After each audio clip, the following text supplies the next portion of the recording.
ପୁରୁଣା ଦିନରେ ଗୋଟେ ଛୋଟ ଗାଁ ଥିଲା। ନାଁ ଥିଲା ଚନ୍ଦନପୁର। ଗାଁଟାରେ ବିଦ୍ୟାଳୟ, ଖେଳ ମଣ୍ଡପ, ପୁରୁଣା ବଟଗଛ ସବୁକିଛି ଥିଲା। କିନ୍ତୁ ଗାଁର ଲୋକମାନେ ସଦା ସ୍ୱାର୍ଥୀ ଥିଲେ ଓ ନିଜକୁ ନେଇ ବ୍ୟସ୍ତ ରହୁଥିଲେ। କେହି କାହାକୁ ସାହାଯ୍ୟ କରୁନଥିଲେ। ସେହି ଗାଁରେ ଥିଲା ଆଦିତ୍ୟ, ଏକ ଛୋଟ ଛୁଆଟିଏ। ସେ ଅନଥା, କିନ୍ତୁ ତା'ର ସ୍ୱପ୍ନ ବହୁତ ବଡ଼, ଗାଁକୁ ପୁଣି ସୁନ୍ଦର କରିଦେବାକୁ।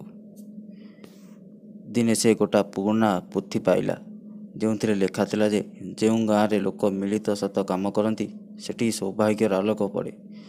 ଆଦିତ୍ୟ ବୁଝିଲା, ଗାଁକୁ ପରିବର୍ତ୍ତନ କରିବାକୁ ପ୍ରଥମେ ଲୋକମାନଙ୍କୁ ପରିବର୍ତ୍ତନ କରିବାକୁ ପଡ଼ିବ। କିଛି ଦିନ ଏମିତି ବିତିଗଲା। ସେ ଛୋଟ କାମରୁ ଆରମ୍ଭ କଲା ଆଦିତ୍ୟ। ବୁଢ଼ା ମଣିଷଙ୍କୁ ଔଷଧ ନେଇ ଦେଲା, ଛୋଟ ପିଲାଙ୍କୁ ପାଠ ପଢ଼ାଇଲା, ମାଟିରେ ଗଛ ଲଗାଇଲା। ଧୀରେ ଧୀରେ ଗାଁର ଲୋକ ଦେଖିଲେ ଏକ ଛୁଆ କିପରି ନିଜ ହୃଦୟକୁ କାମ କରୁଛି। ସେମାନେ ମଧ୍ୟ ପ୍ରେରଣା ପାଇଲେ। ଗୋଟା ଆଲୋକିତ ହେବାକୁ ଲାଗିଲା ଗାଁରେ। ଝଗଡ଼ା କମିଗଲା, ସହଯୋଗ ବଢ଼ିଗଲା, ପରିବେଶ ସୁନ୍ଦର ହୋଇଗଲା। କିନ୍ତୁ ଦିନେ ଗୋଟେ ଟ୍ୱିଷ୍ଟ ଆସିଲା ଗାଁରେ। ଦିନେ ଗାଁରେ ବହୁତ ବଡ଼ ବନ୍ୟା ଆସିଲା। ନଦୀର ପାଣି ସବୁକିଛି ବୁଡ଼ାଇ ଦେବାକୁ ଲାଗିଲା। ସେହି ସମୟରେ ଲୋକମାନେ ଆଦିତ୍ୟକୁ ସ୍ମରଣ କଲେ ଓ ସିଏ ଆମକୁ ଏକତ୍ର ପାଠ ପଢ଼ାଇଥିଲା, ଆସନ୍ତୁ ମିଳିତ ରକ୍ଷା କରିବା ପାଇଁ। ସମସ୍ତେ ମିଶିଲେ ଓ ନାଲି ଓ ନଳା କାଟିଲେ, ମାଟିରେ ବାର ଦେଲେ, ବନ୍ୟାକୁ ଗାଁକୁ ପୁରେଇବାକୁ ଚେଷ୍ଟା ଦେଲେ ନାହିଁ। ବନ୍ୟା ଶେଷରେ ଗାଁରେ ଆହୁରି ସୁନ୍ଦର ହେଲା। ଲୋକ ବୁଝିଲେ ଗାଁର ସତ ଓ ଶକ୍ତି ମିଳିତ।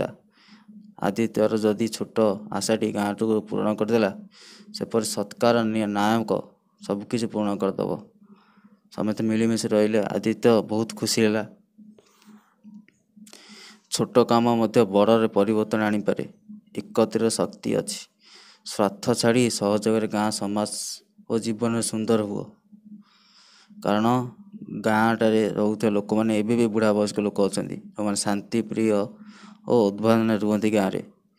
ଗାଁକୁ ସମସ୍ତେ ଏକତ୍ରିତ ହୋଇ ରୁହନ୍ତି। ସହର ନୁହେଁ, ସହରରେ ଲୋକଙ୍କୁ ପଚାରନ୍ତିନି। ଆପଣମାନେ ଠିକ୍ ଜାଣିଥିବେ, ଯେଉଁମାନେ ସହରରେ ରହୁଥିବେ। ଯେଉଁମାନେ ବି ଗାଁ ରହୁଛନ୍ତି, ଯେଉଁମାନେ ଗାଁରେ ତାଙ୍କ ଘର ଥିଲେ ଆମେ ସହରରେ ଯାଇକି ରହୁଛନ୍ତି, ସେମାନେ ଗାଁର ଦୃଶ୍ୟ ଜାଣିଛନ୍ତି।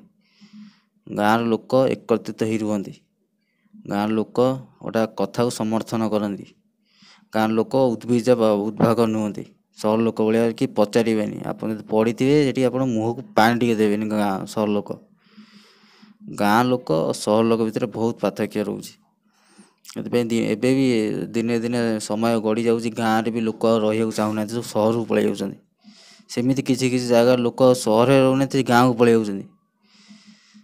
ମଣିଷର ଇଚ୍ଛା ହେଉଛି ଯେ ସବୁବେଳେ ପଇସା ରୋଜଗାର କରିବ, ପରିବାରକୁ ଶାନ୍ତିରେ ରଖିବ। ସମସ୍ତଙ୍କର ଇଚ୍ଛା ଏଇଆ। ଲୋକଙ୍କ ପାଖରେ କୋଟି କୋଟି ଟଙ୍କା ଅଛି, ସେ ଶାନ୍ତିରେ ରହିପାରୁନାହାନ୍ତି ସହରରେ।